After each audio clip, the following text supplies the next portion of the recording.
तो आदाब, नमस्कार, गुड इवनिंग, सत श्री अकाल। एक बार फिर आप तमाम लोगों का स्वागत है क्राइम तक की कहानी के इस एपिसोड में। उम्मीद है पूरी फैमिली अच्छी होगी, संडे भी ढंग से गुजरा होगा।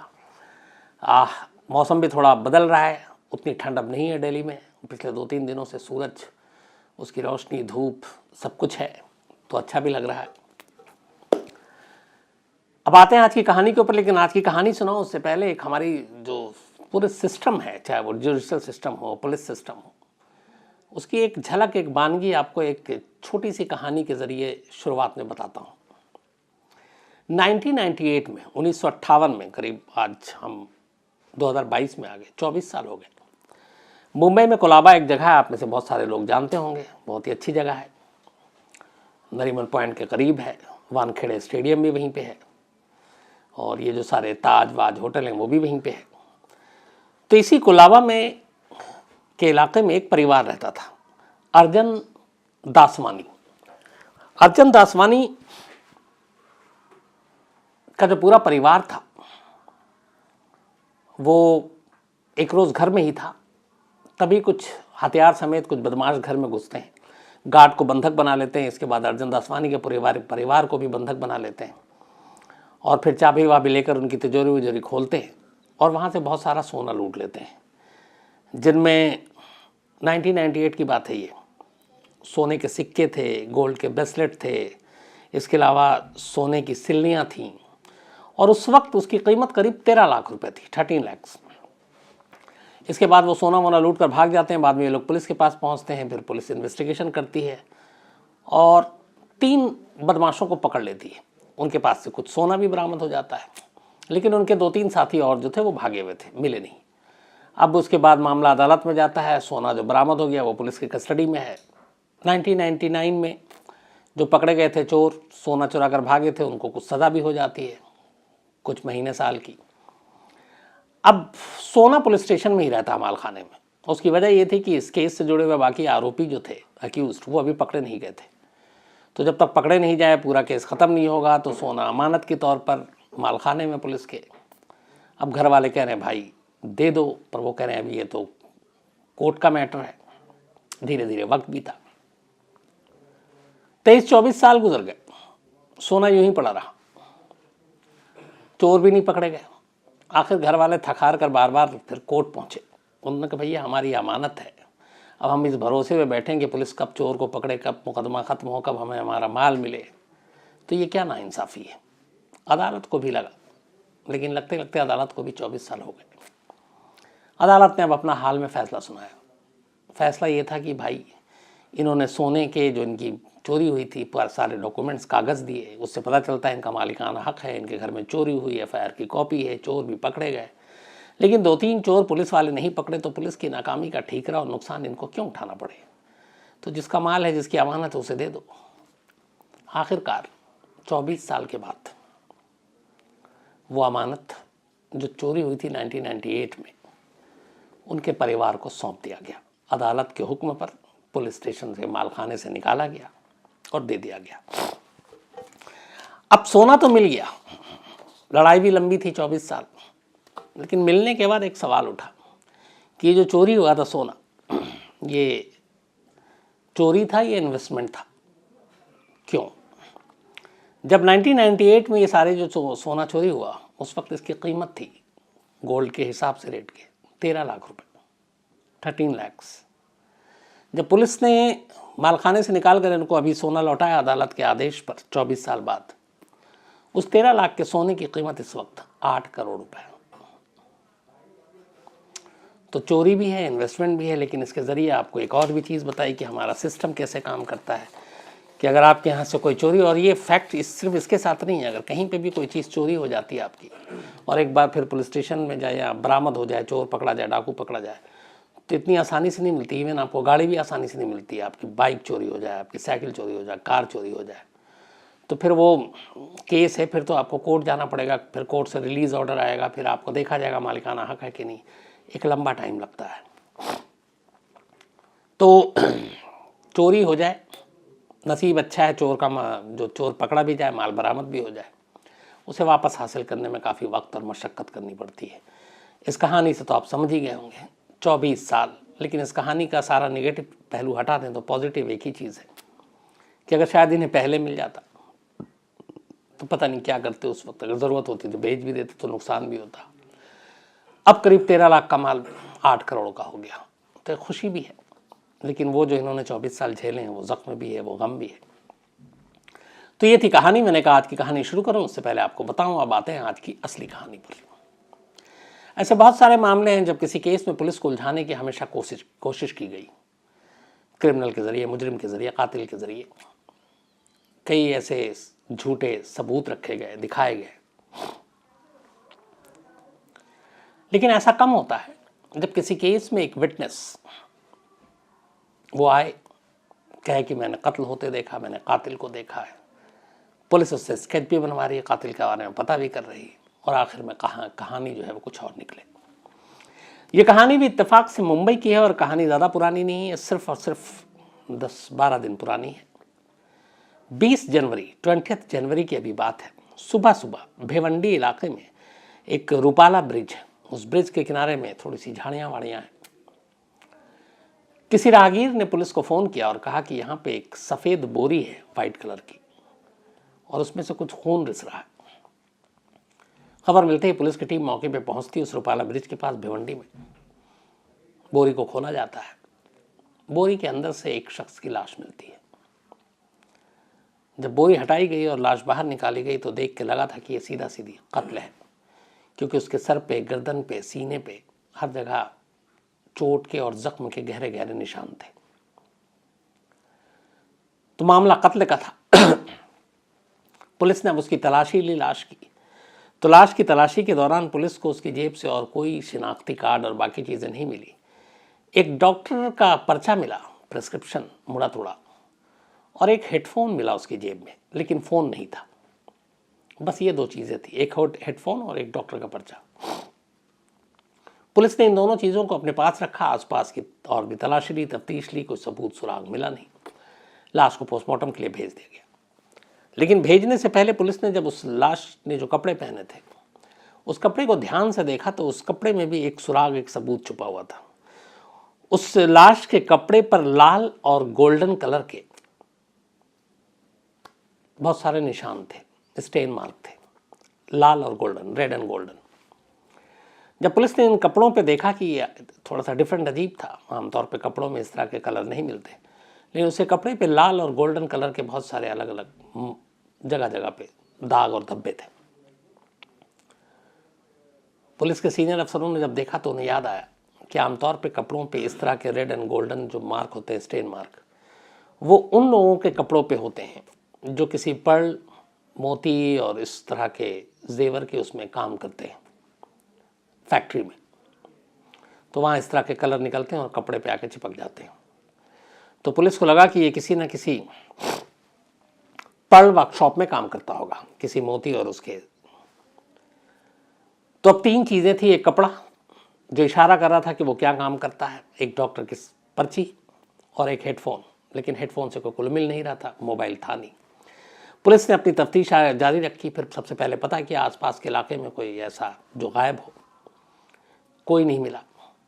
इसी दौरान में पुलिस को पता चला कि एक लेडी है जो अचानक पुलिस स्टेशन में कई चक्करों काटी, और उसने कहा कि उसका पति 1 दिन से घर नहीं आया, बल्कि 48 घंटे हो रहे हैं। जब पता चला तो उस लेडी का एड्रेस पुलिस स्टेशन में नोट था। पुलिस ने बुलाया और बुलाकर उसको लाश दिखाई, पर लेडी ने लाश देखकर कहा कि नहीं, ये उसका पति नहीं है, वो जिसको कि मैं कह सकूं कि ये मेरा पति है और ये गायब है। पुलिस फिर नाकाम रही। इस दौरान में पुलिस ने जो डॉक्टर की पर्ची थी, उस डॉक्टर को ढूंढने का एक पूरा जो एक कोशिश थी उनकी, वो शुरू किया। पर्ची में एड्रेस नहीं था, मुड़ा तोड़ा था, जैसा मैंने आपको बताया, एक नाम था और भिवंडी लिखा हुआ था। पुलिस ने आसपास के जितने केमिस्ट थे फिर वहाँ पे भेजा बहुत सारी टीम को कि जाके पता करो। आखिरकार एक केमिस्ट के ज़रिए उस डॉक्टर का पता मिला जिसकी पर्ची थी, वो भिवंडी में था। डॉक्टर से पूछताछ की गई कि ये पर्ची आपने दी है। डॉक्टर ने कहा कि भैया मैं डेली कम से कम 100 पेशेंट को देखता हूँ, मेरे पास तमाम मरीज़ आते हैं, मैं हर एक का चेहरा तो याद नहीं रख सकता हूँ, और इस पर्ची में भी ऐसा कुछ नहीं है जिसकी वजह से मैं कोई ख़ास ऐसी चीज़ लिखी हो, कोई बीमारी हो जिसकी वजह से मरीज़ को याद रखूँ, तो मैं इस बारे में कोई मदद नहीं कर पाऊँगा। तो वो भी तीर खाली गया। केमिस्ट और उस डॉक्टर के ज़रिए भी कोई जानकारी नहीं मिली। लेडी एक आई थी, उसके ज़रिए भी जानकारी नहीं मिली। लेकिन फिर पुलिस के पास अचानक उसी लेडी का एक बेटा आया और उसने कहा कि मेरे पापा गायब हैं, पर मेरी मम्मा ने जो है लाश देखी है, लेकिन वो तो कह रही थी नहीं है, लेकिन शायद वो सदमे में है, डर भी रही थी, तो एक बार क्या मैं लाश देख सकता हूँ? पुलिस ने कहा बिल्कुल देखो। अब बेटे ने लाश देखी वही जो बोरी में मिली थी। बेटे ने लाश को बहुत गौर से देखा, ध्यान से देखा, चेहरा वेरा सब बिगाड़ा हुआ था, लेकिन गर्दन के पास एक बर्थ मार्क था। पुलिस ने उससे कहा कि कोई ऐसी निशानी, कोई ऐसा मार्क जो तुम्हें अपने पिता के बारे में पता हो, याद हो। उसने कहा उनके गर्दन पे एक बर्थ मार्क था। पुलिस ने गर्दन के पास ध्यान से देखा, एक बर्थ मार्क मिला। इसके बाद पुलिस अब श्योर हो गई कि लाश किसकी है। उस लड़के ने बताया कि जो उसके फादर हैं उनका नाम है अरमान शेर अली शाह, और ये 2 दिन से गायब थे। अरमान अली शेर शाह एक पर्ल वर्कशॉप में काम करता, यूपी का रहने वाला था, पत्नी थी, एक बेटा था। तो अब लाश की शिनाख्त हो गई, पुलिस का पहला काम हो गया। अब कातिल को ढूंढना था, कत्ल कैसे हुआ। अब पुलिस ने तफ्तीश शुरू की तो पता चला कि अरमान जो अली है ये अपने काम के अलावा कभी भी कहीं बाहर अकेला और तन्हा नहीं जाता। पिछले कुछ वक्त से जहाँ भी जाता अपनी बीवी को अपने साथ लेकर जाता। अब पुलिस को ये बात बड़ी अजीब लगी कि एक पति, एक शौहर काम के सिलसिले में जाए ठीक है, या कभी घूमने जाए तो अपने घर वालों को लेकर जाता, लेकिन वो कहीं भी जाता था तो अपनी पत्नी को साथ लेकर जाता था। पुलिस ने पता किया कि ऐसा क्यों है। अब पुलिस ये पता ही कर रही थी, और इसी दौरान में उसने, अब चूंकि नाम पता चल गया, उसके मोबाइल को भी सर्विलांस में लगाया गया। पता किया गया कि ये कहाँ कहाँ किससे बात कर रहा था, लेकिन कोई ऐसे नंबर, कोई ऐसी जानकारी मिली नहीं। पुलिस अपनी इन्वेस्टिगेशन को आगे बढ़ा रही थी, कोई क्लू हाथ में नहीं मिल रहा था, कातिल का कोई सुराग नहीं मिल रहा था। तभी अचानक पुलिस के पास एक नौजवान आता है, करीब 25-27 साल की उम्र। उसने कहा कि उसका नाम सलमान है। पुलिस ने कहा बताओ। बोला मैं अरमान शेर अली शाह को अच्छे से जानता हूँ और मुझे अभी पता चला, और इत्तेफाक से 19 जनवरी की रात को, बोला मैं भिवंडी में उसी जो ब्रिज था, रूपाला ब्रिज, वहाँ से गुजर रहा था और मैंने वहाँ पे एक कत्ल होते देखा, पर अंधेरे की वजह से मुझे ये नहीं मालूम, इतनी रोशनी नहीं थी कि वो अरमान शेर अली शाह है, बट मैंने कातिल को देखा था। उसने बताया कि 2-3 कातिल थे। पुलिस को लगा कि चलो एक चश्मदीद मिल गया, एक विटनेस मिला। फिर उसने पूरी पुलिस को ले गया और उसके बाद उसने बताया कि यहाँ पे उसने ये देखा, यहाँ पे उसने ये देखा, सारी चीज़ें वो बताता गया। फिर उसने कहा कि उससे थोड़ा बहुत कद काठी भी बताया उसने कातिल का। फिर उसने कहा, उसने चूँकि रोशनी तो ज़्यादा नहीं थी, लेकिन जो भी देख पाया उससे उसका चेहरा याद है। उसने कहा मैं देखूंगा तो पहचान लूँगा। पुलिस के लिए एक अच्छा मौका था। पुलिस ने कहा ठीक है। अब पुलिस ने उससे कहा कि तुम स्केच बनाओ। अब वो बताता गया और स्केच बनाता गया, लेकिन वो जो स्केच, जो भी चेहरा आता पुलिस की नज़र में, पुलिस के रिकॉर्ड पे डिटेल में कहीं वो चेहरा था नहीं जो घोषित अपराधी हो। तो पुलिस परेशान थी। इस दौरान में पुलिस की एक टीम लगी हुई थी सर्विलांस में मोबाइल के। अब एक नया विटनेस आ गया था, सलमान। इस विटनेस की कुछ बातों से उस आईओ को कुछ डाउट हुआ। बाद में उसे लगा कि ये मेरा टाइम वेस्ट कर रहा है। पर क्यों टाइम वेस्ट कर रहा है? पुलिस के केस में, मर्डर के केस में आमतौर पे लोग दूर भागते हैं पुलिस में जाने से, बयान देने से, विटनेस बनने से। यहाँ ये खुद वॉलंटरी आया है और कह रहा है कि मैं बयान दूंगा, और स्केच भी बनवा रहा, कह रहा कत्ल भी देखा है, कातिल को भी देखा है। तो उसे लगा, अब पुलिस उधर सर्विलांस पे लगी हुई थी अरमान शेर अली शाह के मोबाइल के। जब सर्विलांस पे लगी हुई थी तो उसी दौरान पुलिस को पता चला कि जिस रात 19 जनवरी को ये कत्ल हुआ, जिस रूपाला ब्रिज के पास भिवंडी में, उस जगह के मोबाइल टावर पे उस वक्त सलमान का मोबाइल भी एक्टिव था। अब यहां पे 2 चीजें हैं। सलमान कह रहा है कि उसने कत्ल होते हुए देखा, वो तो खुद ही बता रहा है, और वहां पे उसका एक्टिव होना तो कोई डाउट तो हो नहीं सकता है। लेकिन ये चीज पुलिस के लिए एक, चूंकि हर शक पे शक करो, तो लगा कि कुछ ना कुछ गड़बड़ है। फिर उन्होंने सलमान के बारे में पता करना शुरू किया। पता चला कि सलमान उस रूट से कभी गुजरता ही नहीं है। ये पहला मौका था जब वो उस भिवंडी में रूपाला ब्रिज के पास से गया और खुद आया और उसने कहा मैंने कत्ल देखा है। अब पुलिस को गवाह पे ही डाउट होने लगा। इसके बाद पुलिस ने सलमान को उठाया और अपने तरीके से पूछताछ अब शुरू कर दी। जब पुलिस के अंदाज में पूछताछ की तो सलमान भी टूट गया और उसके टूटते ही एक गवाह फौरन कातिल बन गया। सलमान ने फिर पूरी कहानी सुनाई। कहानी ये थी, अरमान शेर अली एक पर्ल वर्कशॉप पे काम करता था। मुंबई के भिवंडी में अपनी बीवी और बेटे के साथ रहता था। इसी दौरान में यूपी से एक और शख्स वहीं पहुंचा। उसका नाम था तस्लीम हलीम अंसारी। तस्लीम भी वहीं नौकरी करता था और भिवंडी में अरमान के घर के आसपास ही रहता था। कुछ वक्त के बाद दोनों की मुलाकात होती है, फिर दोस्ती हो जाती है। अब तस्लीम का अरमान के घर आना जाना शुरू हो जाता है। अरमान अपने काम पे होता, बेटा स्कूल चला जाता, तस्लीम घर पहुंचता, अरमान की वाइफ अकेली होती, फिर दोनों में दोस्ती हो गई, दोनों में प्यार हो गया। दोनों में प्यार हो गया और ये बात लेकिन बहुत ज़्यादा दिनों तक छुपी नहीं। एक रोज़ ये सारी कहानी अरमान को पता चल गई। अरमान ने अपनी बीवी को बहुत डांटा और कहा कि आज के बाद अगर तुम मुझसे मिली तो मुझसे बुरा कोई नहीं होगा। और ये वही दिन था, उसके बाद से अरमान ने नौकरी के अलावा अपनी बीवी को कभी बाहर अकेले नहीं जाने दिया और जब भी जाता साथ लेकर जाता। उधर उसने तस्लीम हलीम को भी धमकी दी कि आज के बाद अगर तुम मेरे घर आए, मेरे घर के आसपास भी दिखे तो तुम्हारा भी अंजाम ठीक नहीं होगा। ये बात तस्लीम को बहुत बुरी लगी। प्यार में अंधा था, उसने आगे पीछे कुछ सोचा नहीं। उसने कहा अरमान शेर को रास्ते से ही हटा दो। और इसके बाद उसने सबसे पहले मदद ली सलमान की, क्योंकि ये भी यूपी का था। तो सलमान को उसने अपने साथ जोड़ा और एक और बिलाल सैयद, इन दोनों को इस क्राइम में अपने साथ शामिल किया। 19 जनवरी को सलमान ने बुलाया अरमान को और कहा कि आओ, जो तुम्हारे और उसके बीच बीवी को लेके था वो अब सब कुछ ख़त्म कर देते हैं। वो वापस जा रहा है, आज के बाद तुम्हारी ज़िंदगी में तुम्हारी बीवी के पास तुम्हारे घर में कभी दखल नहीं देगा। तो अरमान इसलिए तैयार हो गया। उसके बाद वो एक सुनसान जगह पर ले जाता, वहाँ ले जाने के बाद ये लोग वज़नी चीज़ से उसके सर पे हमला करते हैं, फिर उसे बहुत मारते पीटते हैं। फिर सर पे और सीने पे, गर्दन पे इतना वार करने के बाद भी तस्लीम को लगता है कि ये बच ना जाए, फिर वो उसका गला घोंटता है। और ये सब कुछ करने के बाद लाश को एक बोरी में डालकर रात के अंधेरे में ये लोग ले जाकर इसी भिवंडी के इलाके में रूपाला ब्रिज के नीचे फेंक देते हैं। अब यहाँ तो कहानी खत्म हो गई। अब सवाल है कि जब कत्ल है और कातिल है तो सलमान खुद अपने पैर पर कुल्हाड़ी मारकर पुलिस के पास क्यों जा रहा है, वो भी एक गवाह के तौर पर। तो जब ये कत्ल हो गया उसके बाद अगले दिन से गायब लाश मिल गई। बेटे ने फिर 48 घंटे के अंदर पहचान लिया।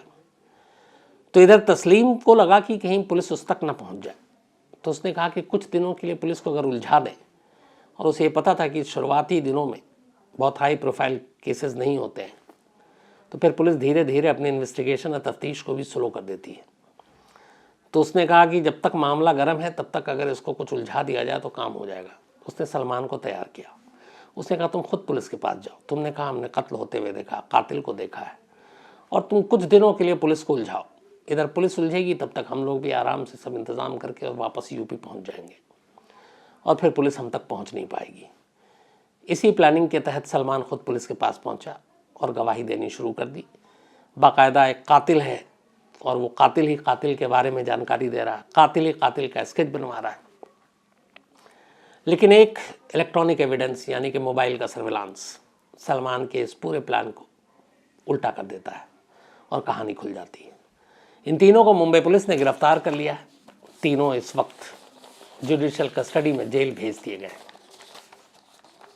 तो ये थी कहानी, एक विटनेस, एक चश्मदीद, एक गवाह प्लान करके जो बना ताकि पुलिस को उलझाए, लेकिन खुद उलझ कर रह गया। अब कहानी के आखिर में आज के सिलसिले को आगे बढ़ाते हैं। आज पूनम मंडल जी का जन्मदिन है, तो हैप्पी बर्थडे पूनम।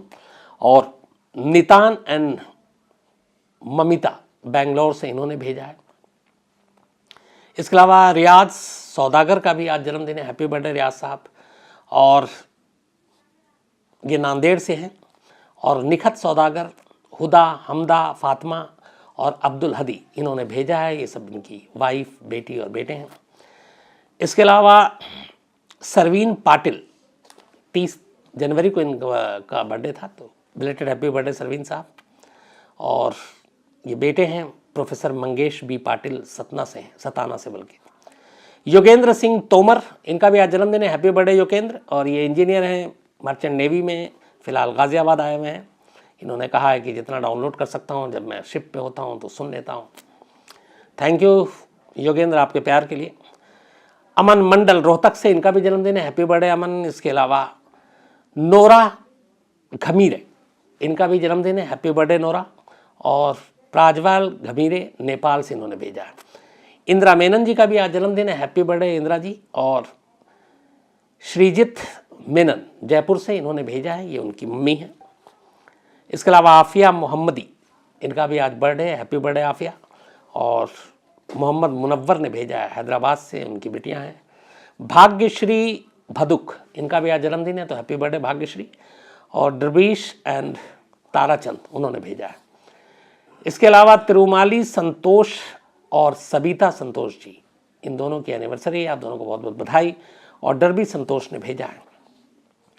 घनश्याम रॉय लिखते हैं कि मुंबई से, और इनका कहना है कि किसी जासूस की कहानी सुनाई है। तो अभी हाल में सुनाया था, लेकिन मैं सुनाता रहूँगा, जल्दी सुनाता हूँ। दिलीप सैनी है और ये पोर्ट ऑर्थर मर्डर केस की कहानी सुनना चाहते हैं। दीपम ठाकुर हैं, यूक्रेन में हैं, MBBS की पढ़ाई कर रहे हैं। Thank you very much Deepam आपके इस मेल के लिए, बल्कि दीपम ठाकुर। इसके अलावा दौड़नाथ हैं, या दूधनाथ कहें या दूधनाथ कहें, अंबेडकर नगर से हैं। अजय जापान से हैं। और अजय ने मेल लिखा, बीच में इन्होंने कहानी नहीं सुनी थी, इनकी मदर की डेथ हो गई थी, ये इंडिया आए थे। तो ऊपर वाले से हम लोग सभी दुआ करेंगे उनकी आत्मा को शांति मिले। एंड थैंक यू अजय आपके इस मेल के लिए, आप हमेशा अच्छे रहें। वीरेंद्र शुक्ला हैं टोरंटो से, और ये इस दाल की कहानी के ऊपर इन्होंने लिखा था जो सुनाई थी। इसके अलावा मंटू कुमार हैं और व्लादिमीर सीरियल किलर रशियन, उसकी कहानी सुनना चाहते हैं। इसके अलावा खोराशिया भावेश हैं सूरत से। अभिनय पांडे जी हैं रीवा से। रविंद्र सोलंकी और कुसुम सोलंकी, इन्होंने अपनी पत्नी के बारे में लिखा कि वो बहुत मदद करती हैं, रविंद्र जी के साथ कुछ इश्यूज चल रहे थे, तो आप दोनों अच्छे रहे।